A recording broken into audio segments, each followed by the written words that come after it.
Hello, 'tis I, Fat Cow. It's been a while. I've been just a tad unwell, and while I'm not nearly over it yet, even I was getting bored with just a flashing avatar thingy-majig. So here I am, making videos about foodie, even though there are significantly better things I could be doing right now, like lying down and doing nothing. Anyway, I digress.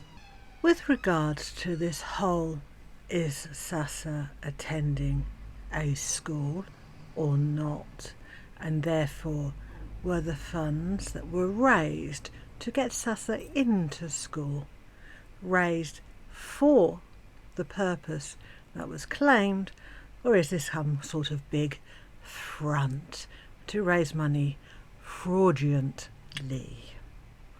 Now, tomorrow is the 21st of the month, which means Foodie will be receiving the funds from that video, the super chats that were sent as a result of that video, and the AdSense, which Foodie stated very clearly was going to go to Sasa in its entirety.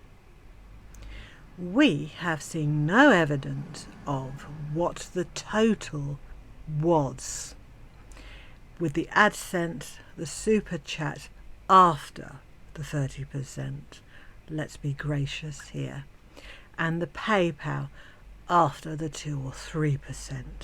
Let's also be gracious here. Let me state once more a picture of Sasa at a desk with some equipment does not prove that Sasa is in school. It proves she was in a room at a desk with some equipment that could very easily be in somebody's house. When my children were little, there was a corner of their room that had a desk and equipment and those charts on the wall that showed you the alphabet and things like that, and had I taken a picture at a very specific angle, it would have looked like they were in kindergarten. Additionally, special needs schools like the one you are claiming Sasa is attending will cater their education to fit the specific needs of the child and what they need to learn most. You yourself, Foodie, stated that Sasa has very limited vocabulary in her native language, and therefore I would think the emphasis would be for her to learn to make her feelings, her desires, her intentions known more clearly in her native tongue. So she communicate with her family and with other people around her, to be able to express herself. Then why is the equipment that Sasa is playing with in this special needs school that is filled with teachers who would have had very specific training as to how to cater for the needs of a special child, why is it all in English? Sasa can't even speak in her own language currently. Why does she need to learn a second language? The school, if it exists, with the teachers who are qualified, should they exist, would know this. It's just a thought. Additionally, I've been doing some research, not AI research or chat GTP research, actual research. And, well, this is what I've discovered. Now, firstly, and this is really, really quite important, and as a standalone fact should have ended the dialogue immediately, once and for all, as proof that Sessa is not attending school currently. And that's the fact that no school in Syria opens until the first week of September. That is enough evidence. That should have ended the dialogue. But here we are. Some few interesting facts. 2/3 of Syrian children are currently not attending education. Only, out of all the schools in Syria, private or otherwise, only 3% of schools are equipped to receive children with special needs. That's 30 schools in total in Syria. Most of the privately run schools, including special needs schools, are in the northwestern area of Syria, which I found to be kind of interesting because that's not where you are. Out of all the children in Syria, an estimated 19% have disabilities and special needs. Out of that 19% of children, 16% actually attend school.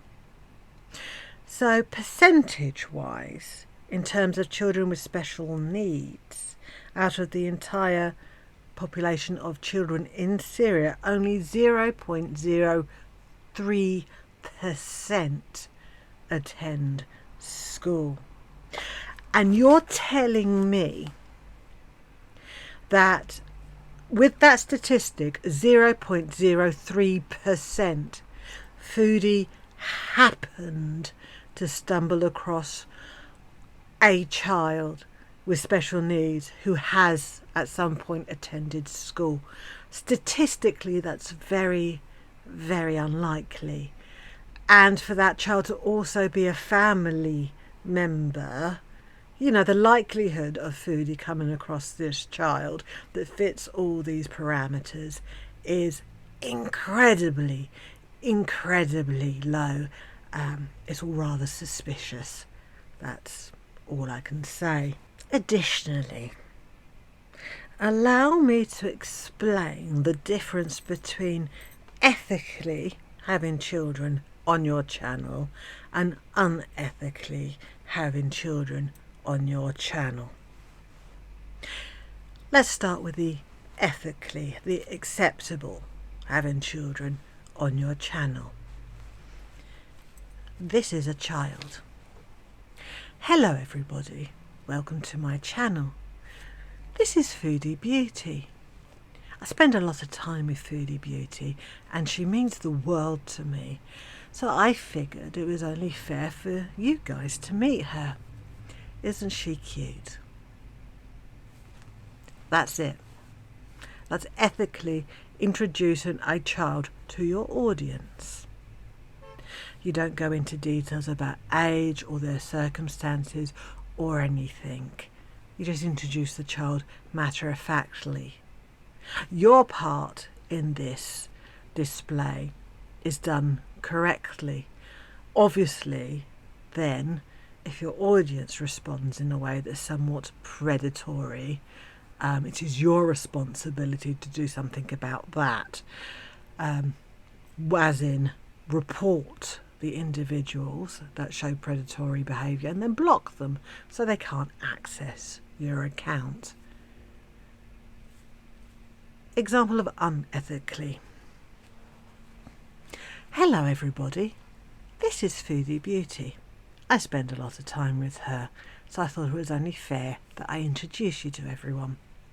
As you can see, Foodie Beauty has some intellectual disabilities and struggles quite severely with health issues. It's all rather sad, actually. I mean, she suffers greatly so. And her family, well, they're not in a position to help her.